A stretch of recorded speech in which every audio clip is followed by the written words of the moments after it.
இன்றைக்கி நான் என்ன வீடியோவோட வந்திருக்கேன்னு பார்த்தீங்கன்னா, ரசகுல்லா வீடியோ.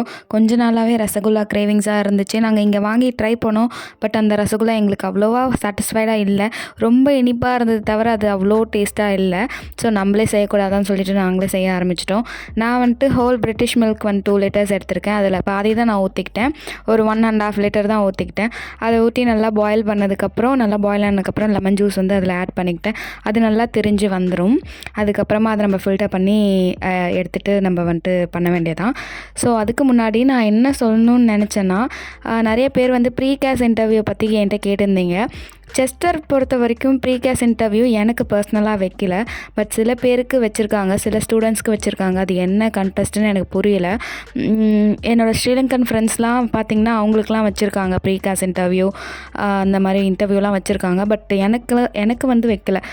ப்ரீ கேஸ் இன்டர்வியூனா ஒன்றும் கிடையாது. சும்மா ஒரு பேசிக் கொஷின்ஸ் தான் இருக்கும். ஒரு 20 கொஷின்ஸ் இருக்கும். ஆல்ரெடி உங்களுக்கு கிரெடிபிலிட்டி இன்டர்வியூன்னு சொல்லிட்டு ஒரு பிடிஎஃப் அனுப்பிச்சிருப்பாங்க. அந்த பிடிஎஃப்லேயே அந்த கொஷின்ஸ் எல்லாமே இருக்கும். ஸோ அதை தான் கேட்பாங்க.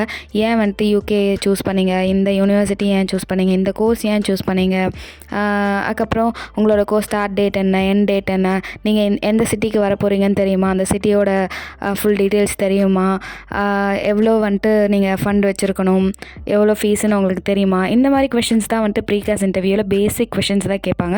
ஸோ அதை பற்றி நீங்கள் வரி பண்ணவே தேவையில்ல. இதை பற்றின ஃபுல் வீடியோ நான் எப்படி ஆன்சர் பண்ணணும்னு சொல்லிட்டு நான் நெக்ஸ்ட் வீடியோவில் கண்டிப்பாக போடுறேன். ஸோ இதெல்லாம் நான் சொல்லணும்னு நினச்சி நான் சொல்லிட்டேன். இப்போ நம்ம பாயில் பண்ணிட்டதை ட்ரைன் பண்ணி எடுத்துக்க வேண்டியதான். ஒரு ஒயிட் கலர் கிளாத் போட்டு நான் அதில் ஃபுல்லாக போட்டு அதை ஒரு 2-3 டைம் வாஷ் பண்ணி நான் அதை நல்லா ஸ்குவீஸ் பண்ணிவிட்டு ஒரு பெரிய ஹைட்டான பிளேஸில் ஹேங் பண்ணி வச்சுட்டேன் நான். அப்போ தான் எல்லா தண்ணியும் ட்ரைன் ஆகி கீழே வந்துடும் அப்படின்னு சொல்லிட்டு ஒரு 2 hours நான் அப்படியே விட்டுட்டேன். அதை எடுக்கவே இல்லை. ஸோ அந்த மாதிரி வச்சாக்கா ஃபுல்லாக ட்ரைன் ஆகி வந்துடும். நெக்ஸ்ட்டு நம்ம ஒரு பிளேட்டில் வச்சு பெசுறதுக்கு கரெக்டாக இருக்கும். நல்லா பிசைஞ்சு நல்லா பால் மாதிரி மேக் பண்ணிக்க வேண்டியதான். நான் 1.5 லிட்டர் பால் எடுத்தேன். அதில் எனக்கு 30 பால்ஸ் கிடச்சிது.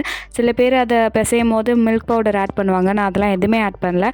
வெறும் அந்த பால் திரிஞ்சு வந்தது மட்டும்தான் நான் யூஸ் பண்ணேன்.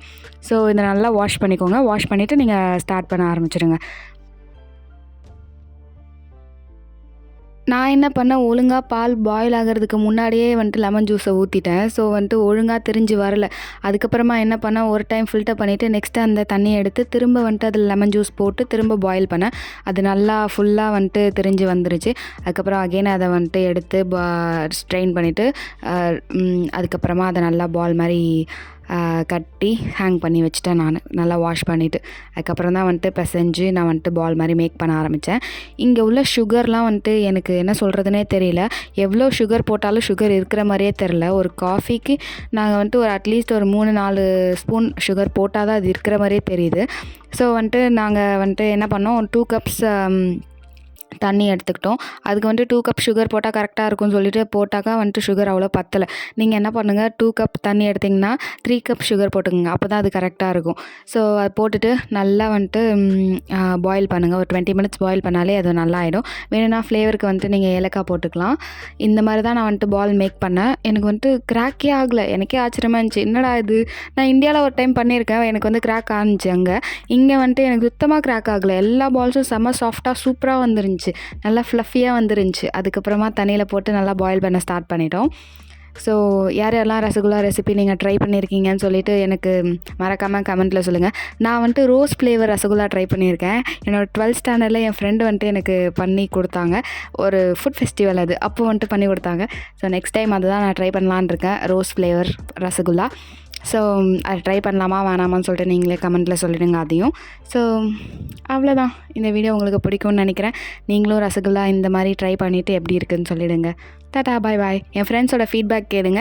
நான் நிறைய பேர் இதை எடுத்தேன், சில பேர் போட வேணாம்னு சொல்லிட்டாங்க. ஸோ அதனால் இவ்வளோ தான் இருக்குது.